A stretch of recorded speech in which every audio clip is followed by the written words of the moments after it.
Hey guys, welcome back to my channel. Today I'll be talking about how I used to self-sabotage in my relationships or when dating. Because I mentioned a little bit of that in my previous video, and that sparked an idea of a whole ass new video strictly talking about me and my self-sabotaging ways, mainly focused around relationships and love and dating. Yeah. All right, let's get into it. So I have a bunch of notes here on my phone. This is in no particular order. Number one, first things first, when it came to me self-sabotaging, by the way, this is the definition of self-sabotaging. I'm gonna put it somewhere on the screen. Number one, emotionally unstable. Yeah, I am pretty emotionally unstable.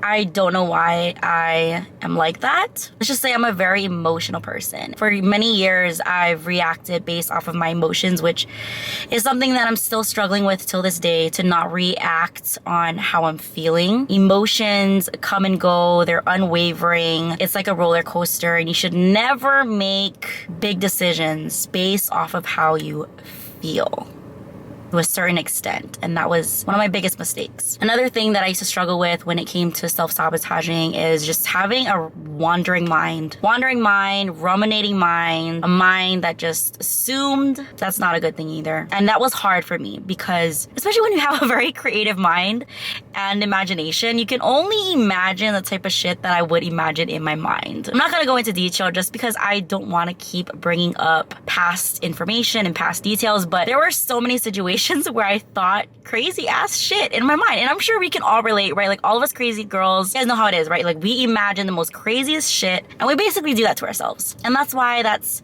self-sabotaging. That's exactly what it is. Ruminating, wandering, assuming, those are the worst. So if you're doing that, please work on it, because it's not a good headspace to be in. It's not a good mentality to have. It's not a good behavior, attitude, perspective to have. Big time self-sabotaging. Another thing is I used to emotionally be dependent off of the other person, whoever I'm with, whoever I'm dating. I would bounce off of their emotional energy and behavior. If their behavior was off and in a funky place, I automatically start thinking things, and then I start to feel like I am affected by their mood. I think they have it. I think it's some type of, it's very much related to being codependent, right? Like you are energetically codependent off of the other person. And when you notice their energy or their behavior is weird, out of the ordinary or different or whatever, anything, any little slight changes, that'll send you spiraling and put you into a negative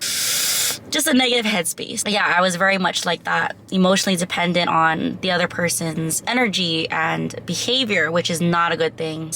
It doesn't feel good at all. It's draining as F. That I feel like that takes a lot of time to work on and heal. I'm at a better place with that in particular now, but definitely was very energetically influenced by the other person for a long time. This kind of ties into like one of the first things that I mentioned, overthinking, toxic thoughts. Is he really gonna go see his parents? Is he really gonna go see his friend? Is he really going where he says he's going? You know, when you have your partner's location on and they turn it off, you start thinking all those freaking things. You know, the typical, we all know how that is and how that goes. Just having like toxic thoughts and doubting thoughts and negative thoughts, assuming was like my biggest thing. And I feel like I'm 50, maybe 70% doing better with assuming and thinking the worst case scenario, thinking toxic thoughts. So I've come a long way, girl. Woo! By the way, the sun is going down, so the sunset is just beautiful. I'll insert some pictures in this video because I need to. I love it.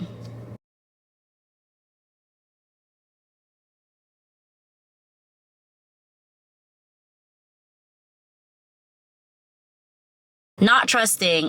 This is like the biggest one, the biggest thing that I've struggled with, still struggling with till this day, is trusting. Trusting the other person, trusting that they say they're about what they're about, trusting that they are where they say they are, trusting that their intentions with you is pure and genuine and honest, and just trusting in general. That's hard. It's not an easy thing. I already have trust issues every time I'm disappointed by someone and they do me wrong, because you can be disappointed by people, but that's your own. I feel like to an extent, that's kind of what you allow for yourself. Like you can put yourself in situations where you'll be disappointed, but then there's another disappointment you feel when people do you wrong. So, yeah, people do me wrong. I trust less and less and less. And it got to a point where I just have a lot of trust issues. And I feel like a lot of people can relate to that. I'm not proud of that, but that's definitely something that I am struggling with is trusting. It's hard to trust. It's not easy. It's freaking hard. You don't want to believe that the other person is out doing you wrong, you know? So trusting was like one of the biggest things. And me not trusting was definitely self-sabotaging. Purposely not trusting. That was my issue. Last one for self-sabotaging is leaving at any disagreement. Life, okay? You're always going to have a disagreement. You're gonna bicker at some point with your partner. Nothing is ever gonna be, like, you're gonna have differences, basically. And of course, there are the differences that is unrepairable. There's differences that you are just not compatible with the other person. But there's also differences where you will have a different perspective. And that doesn't mean that you're not going to work out as a couple, potential couple. And that's what I've learned, especially recently. For so many years, I just left. If one thing didn't go my way or I have all these expectations and standards, to some degree, I would just leave. And I don't regret it, honestly. I don't regret it. I don't regret it.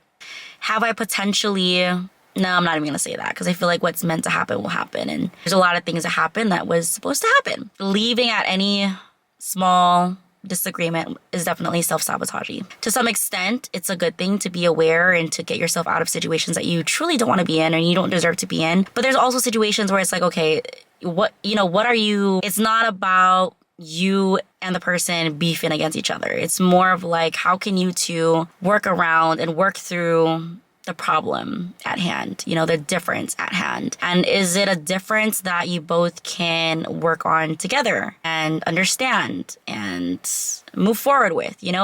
There's different levels, there's different variants of disagreements. In general, me upping and leaving, calling it quits, saying that I'm done, instantly self-sabotage, for sure. And that's something that I feel like I've come away with. I feel like I'm maybe 80% better in that aspect. I didn't rate the other ones, but I've come a long way with that one. Any of these changes is not going to happen overnight. It'll take time. It'll take a lot of practice, going through certain situations, having to navigate your feelings, your thoughts, and trying to get better at not being the type of person that you used to be, because it's been quite the journey, sis. Like, I have so much things that I have to mentally overcome and fight through every single time. Every single time. That's just my own thing, though. I know everyone's on their own different path in life, but... yeah. And I'm well aware of all of them. And I'm actively working on a lot of them. I've come about halfway, maybe a little more than halfway with progressing with all of these things that I just mentioned earlier. And I'm proud of myself. Anyone should be proud of themselves. When you change, when you are self-aware of your actions, your behaviors, your mentalities, your everything, you should be proud of yourself. Accept and you're aware of your own doing and you're actively trying to be better and trying not to do the things that you used to do that would hurt yourself in the end and other people. It takes hard work. It's hard. It's not easy. It's not an overnight thing. And I applaud anyone who has changed. You should never be the same person that you was last year. You should always be different and better and evolved. That's why I do these videos, to document my shit. And I know a lot of people can relate. I know a lot of the times we feel like we are alone in our life and we're only going through this by ourselves, or we're the only fucking ones that's dealing with what we're dealing with. But no, that's not true at all. We're all human. We're all going through the same things. If not, we have all been through the same things. And sometimes we need to just hear it from other people and hear other people's stories and struggles and lessons and knowledge and wisdom. I don't know it all. I don't have all the right answers, but if I can share my story and open up your guys' eyes or make you realize something or spark something in you, that is all that matters. Yeah. The sis that you never had is out here exposing my business in hopes that it helps someone in some sort of way. But don't be self-sabotaging. Definitely double check your behavior and why you're going through certain things. If it's something that you put yourself through, it's not an easy thing to be self-aware. It takes time. You'll get there. You'll get better. I'll get better. And we're constantly learning, so it never really ends. We're not perfect. Fuck, if I could be perfect, I'd be perfect. I could be. But it's hard out here. Being a human, having to manage your mental health, heal your trauma, make money, be human. It's a lot to juggle. Being human is a lot to juggle when it comes to your inner work and inner healing and being a better person. I give everyone credit because we're all out here trying to figure life out. I don't think we'll ever have it figured out. We just need to enjoy every day, take the lessons, take the hardships as lessons and character building, and learn from our mistakes and push forward and worry about situations when they arise, because you'll never know how to deal with something until you have to face it and you have to actually deal with it. And then you're just humans trying to figure it the fuck out. We're all trying to figure it the fuck out. So that's my take on self-sabotaging relationships and dating. The sun is going down. Continue to work on yourself. It's you versus you at the end of the day. Be better. Be better and do better.